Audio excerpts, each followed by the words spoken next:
بسم الله الرحمن الرحيم. الحمد لله رب العالمين والصلاة والسلام على رسول الله وعلى آله وصحبه أجمعين. أخياري وايد السلامي سو دواada mar kale waxaan halkii ka wadaynaa 8 part of speech waa la xifdinaya iyadoo dhammoogta sida naxwi noun, pronoun, adjective, adverb, verb, conjunction, interjection iyo preposition. cashirka u dambeeyay waxaan ka hadalnay si u kala qiimo badan yihiin marka jumlad la dhisayo ayaan ka soo hadalnay. intaan horta cashirka bilaabin waxaan aad iyo aad ugu mahadcelinayaa dadkii cashirka intay dhageysteen ka shaqeeyeen sidaa hore u sheegana meesha macallimiin baa ku jirta. markaad macallin tahay wax soo dhigto waxaad ogaanaysaa dad badan oo wax kaa baranaya inay kaa mustawa sarreeyaan. oo waxaan runtii hore usoo arkay hadda youtube-ka keliya maaha, waaga aan fasalada caadi dhigi jiray waxaan arki jiray arday runtii cilmi jacayl galaaskay usoo fariisan jiray, laakiin markaa luuqadooda fiiriya iga fiicnaan jiray. marka hadda haddaan xoogaa ka yaata taabano dadka sida fiican ugu soo jawaabay: Taha Xasan si fiican ugu shaqeeyey, Faa'isa Xasan, Dawlad, ninka leeyahay gabadha leeyahay Sahra Aadam, Allahu Akbar, Zaki, looma kala harin, Waliid Barre, ya salaam, Maxamed Cabdullaahi kama gaar, maasha Allah. aad iyo aad baad u mahadsantihiin akhyaaray. maanta marka waxaan bilaaban 8 partiga kan u horeeya waxaa la yidhahdaa noun. noun maxaa la yidhahdaa? noun is the name of everything. shay kasta magacabaa loo bixiyey, kaas ayaa noun la yidhahdaa. tusaale: cali, man, wife, children, dowxa, cinema, country, army, people. waa magac nouns. jumlada hadaad jumlada rabta inaad gashadana waxaad dhihi kartaa Ali has a sister. cali baan marka jumlada hadda u daleenahay cali has a sister. laba noun baa ku jiraya, cali iyo sister. The man is a soldier. laba noun baa ku jirta, ninku waa askari. Halima is a wife. Halimo is a wife. laba noun baa ku jirta.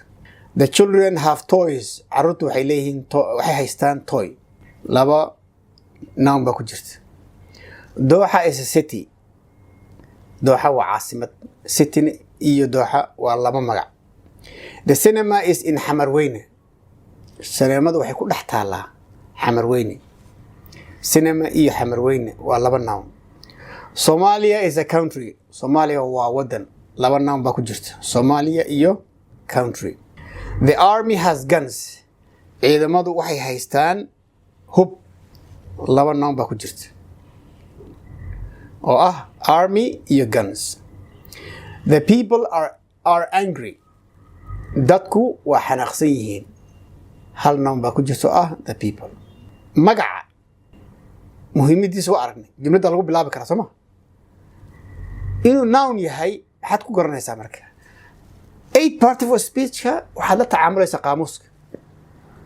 qaamuuska kuu sheegaya kelmadda inay noun tahay iyo inay verb tahay.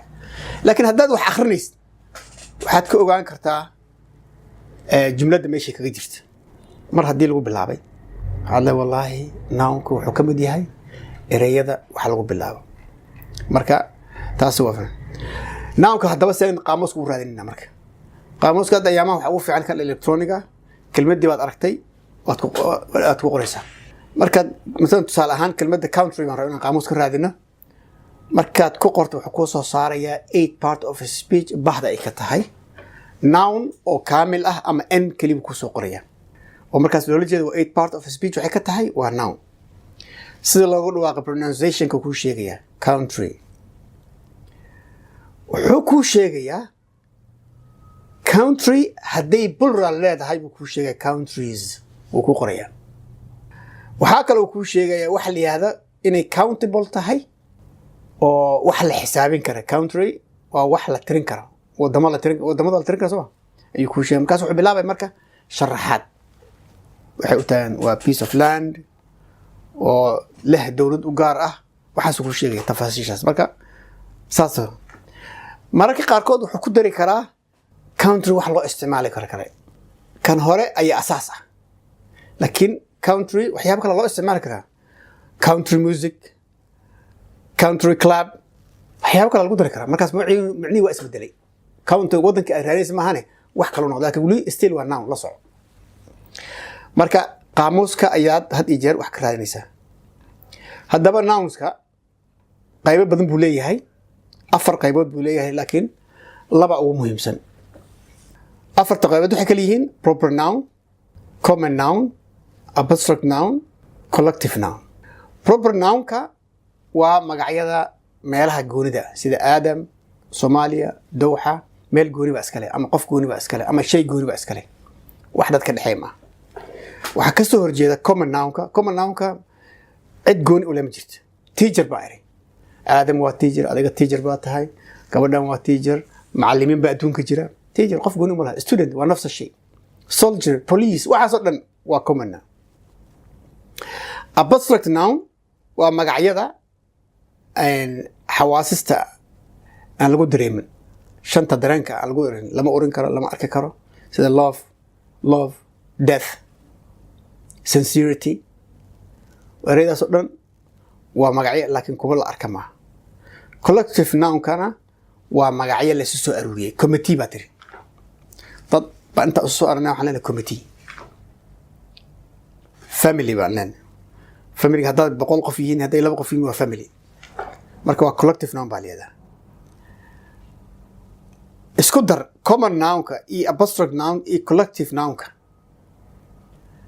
saddexdaas ayaa muhiim ah inaad baratid waxaad ula tacaamulaysaa inuu noun yahay bas waxaa kaloo ka eegaysaa inuu singular iyo plural mid ku yahay ama countable and uncountable wuxuu yahay bas intaas aad ka raadinaysaa hasku mashquulin abstract maxaa leeyahay collective maxaa leeyahay hadda qaamuuska ku hogaaminaya had jeer marka juhdi badan iska gelin proper noun kana muhiim jiddan inaad barato aad waqtiga isaga dhumeyn proper noun dictionary ka raadinaya arintaas wax soconay ma iska ilaali inaad nouns ka fahanto maxay ku faa'iideysaa waxay ku faa'iideynaysaa it helps you to understand if the noun needs to look up in the dictionary noun kani qaamuuska ma ka raadin kara mas waa proper noun waqtiga ma iska dhumeynayso ma laakiin haddii aanu proper noun ahayn waxa way qaamuuskan ka raadinayaa labo wuxuu ka caawin karaa inuu yahay wax leeyahay countable and uncountable countable nouns waxay leeyihiin singular iyo plural hadduu singular kugu soo mado plural kida raadinaysa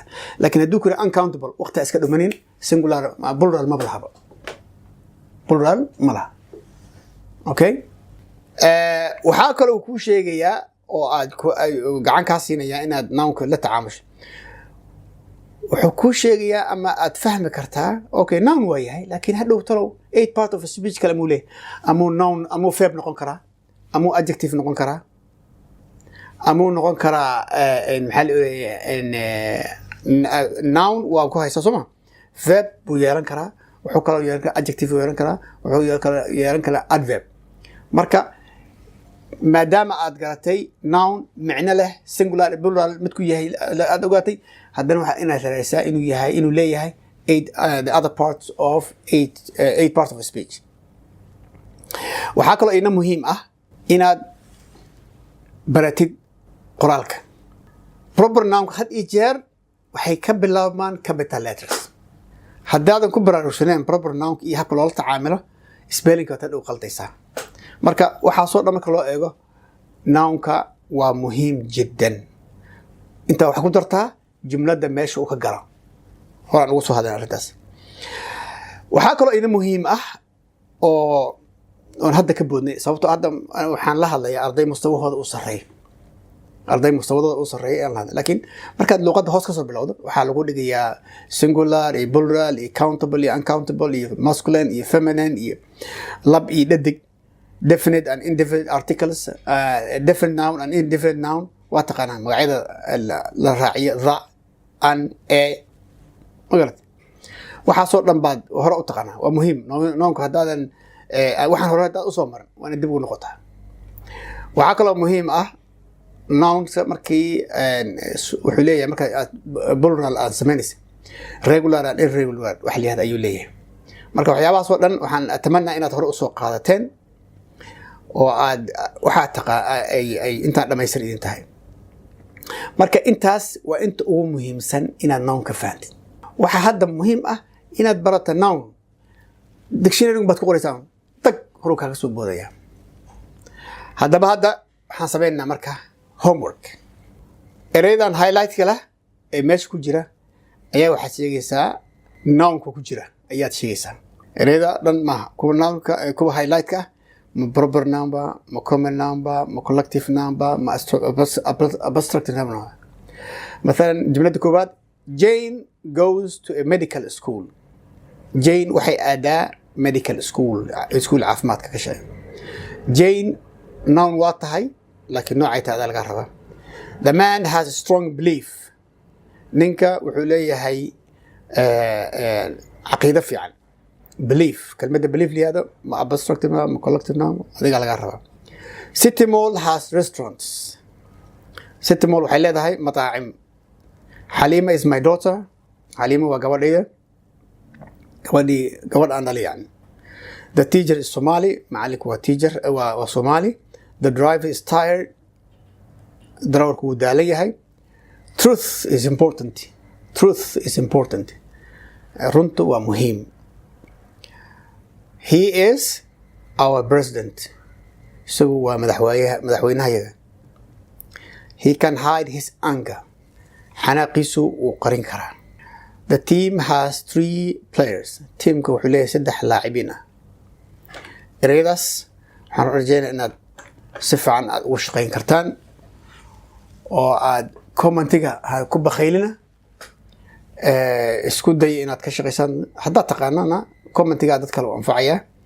haddii ay wax ka aad qaladana waxa weeye waxa in la qaldo waa waxaan meesha u nimid.